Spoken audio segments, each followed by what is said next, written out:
Regular income investing हमारे देश में सबसे बड़ा सबका एक ही मोटिव या एक ही सपना होता है। हमारी एक पैसिव इनकम हो, एक पॉइंट के बाद आके पैसा वहां से आता रहे।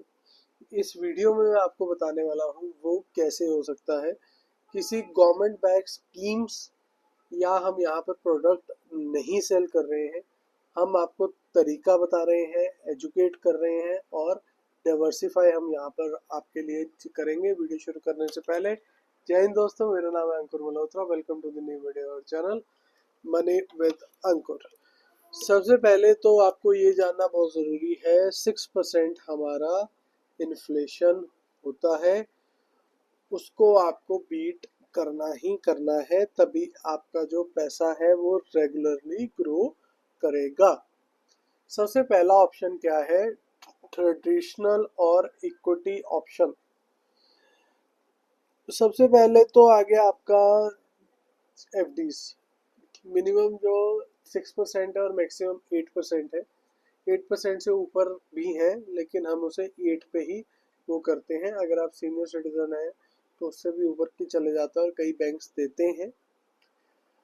इसमें आप देखिए तो कैपिटल आपका सेफ रहता है बैंक के पास, और ये बेसिकली एक तरीके से आपका इमरजेंसी फंड है। आप इसमें अगर पैसा के डालना चाहते हैं तो 10 से 15% पैसा आप इसमें डालिए, जो आपका फिक्स रहेगा और आपको इंटरेस्ट आता रहेगा। 6 से 8% का रिटर्न है, तो ये आपका मतलब इन्फ्लेशन पे ही ये की रहेगा। फिर उसके बाद आता है इक्विटी एंड म्यूचुअल फंड, जिसमें आपका 10 से 12% आपका रिटर्न आता है लॉन्ग टर्म में। शॉर्ट टर्म में कभी भी आप देखेंगे कि इक्विटी या कि म्यूचुअल फंड में आपको रिटर्न कम ही आता है, लेकिन बीच में 1-2 साल ऐसे आते हैं जब बिल्कुल बूम पे होता है, तो आपका जो रिटर्न है तब बनता है। ये इसमें आप सिस्टमेटिक विड्रॉल प्लान आपकी ले सकते हैं। जैसे 15% of the amount, total amount आप इसमें इन्वेस्ट कर सकते हैं। वो आपका 10 से 12% की लॉन्ग टर्म में आपको की देगा, लेकिन यहाँ पर रिस्क फैक्टर हमेशा रहेगा। फिर उसके बाद आता है real estate and digital assets.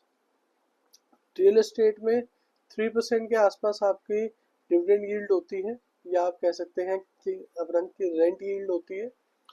और 5 से 6% आपका हर साल वो की बढ़ जाता है, मतलब कि इन्फ्लेशन उससे बीट हो जाता है।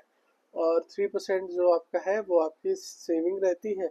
लेकिन कोई भी आज की डेट में जो प्रॉपर्टी है वो 20-25 लाख रुपए से ऊपर ही रहती है। अगर आप इसमें इन्वेस्ट करना चाहते हैं तो ये सीधा आपका 30% ऑफ द अमाउंट आपका इसमें चला जाएगा। Investing in commercial property with small amounts भी आप कर सकते हो, जैसे कि रिट्स होता है वो आप बाई कर सकते हो अपने स्टॉक मार्केट के डीमेट अकाउंट से भी। और स्पेसिफाइड कंपनीज भी होती हैं, वहाँ पर आप पैसे लगा सकते हो। रेगुलर इसमें की डिविडेंड आते हैं। फिर उसके बाद आता है आपका हाई यील्ड कॉर्पोरेट बॉन्ड्स। बहुत सारी कंपनीज होती हैं जिनको आप पैसा की लेंड कर सकते हो कॉर्पोरेट बॉन्ड्स के थ्रू। वो ज़्यादातर सारे जो आपके अब ब्रोकिंग्स है वहाँ से भी आपकी ले सकते हो, नहीं तो कि नई नई एप्लीकेशंस आती हैं आप उनसे भी कि ले सकते हो। लेकिन इसमें आपने ध्यान रखना है कि जो जिन कंपनी की रेटिंग ए है या BBB+ है, मैं तो कहूँगा ए है, आप उन्हें वो उनके ही सिर्फ आप बॉन्ड्स लीजिए, क्योंकि उनके आपका रेगुलर पेमेंट आती है और कम से कम रिस्क रहता है।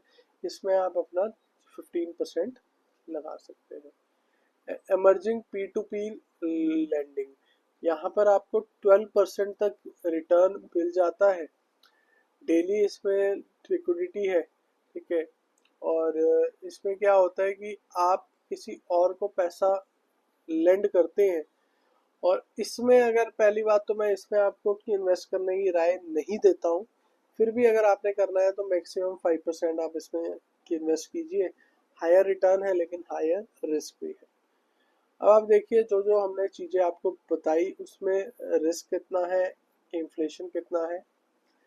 फिक्स डिपॉजिट में 6 to 8% है कि इन्फ्लेशन को भी बीट करता है, नहीं बीट कर पाता, एट पार ही रहता है, लेकिन कि रिस्क बिल्कुल ही कम है।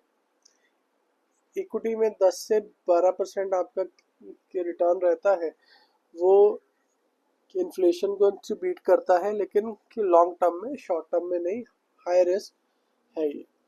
रियल एस्टेट में 7 to 8% की आपकी रिटर्न होती है, और उसके अलावा 3% आपको रेंटल यील्ड भी आता है, तो आपका 9, 10, 11% की रिटर्न हो जाता है, तो वो इन्फ्लेशन को बीट करता है और रिस्क लेवल भी बहुत कम रहता है।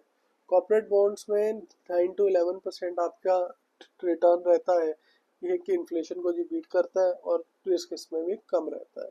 फिर उसके बाद आता है कि P2P की लैंडिंग, इसमें आपका 12% रिटर्न रहता है और ये इन्फ्लेशन को बीट करता है, लेकिन इसमें रिस्क लेवल बहुत हाई रहता है। अब मेरी आपके पास एडवाइस क्या है, ये वीडियो का बनाने का जो मोटिव है आपको एडवाइस देना। अपना सारा पैसा एक ही इंस्ट्रूमेंट में कभी भी की मत लगाइए, 3 to 4 कैटेगरीज में अपना पैसा लगाइए, और जो आपका इमरजेंसी फंड है उसे आप हमेशा रखिए एफडी में, वो भी अपनी ऑनलाइन एफडी में, जिसका आपके पास बैंक का मतलब केसेस है कि आप इंस्टेंट से तोड़ के अपने अकाउंट में लेके आ सकते हैं। कॉर्पोरेट बॉन्ड्स में भी आपको डीप रिसर्च चाहिए, ठीक है।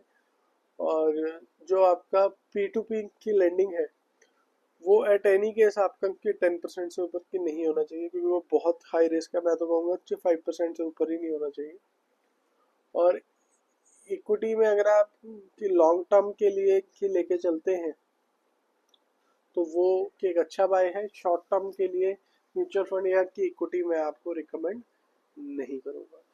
ये थी मेरी एडवाइस, जिसमें आपको हमने ये समझाया कि रेगुलर इनकम के लिए आपको कहाँ कहाँ आप इन्वेस्ट कर सकते हैं अदर देन गवर्नमेंट स्कीम्स।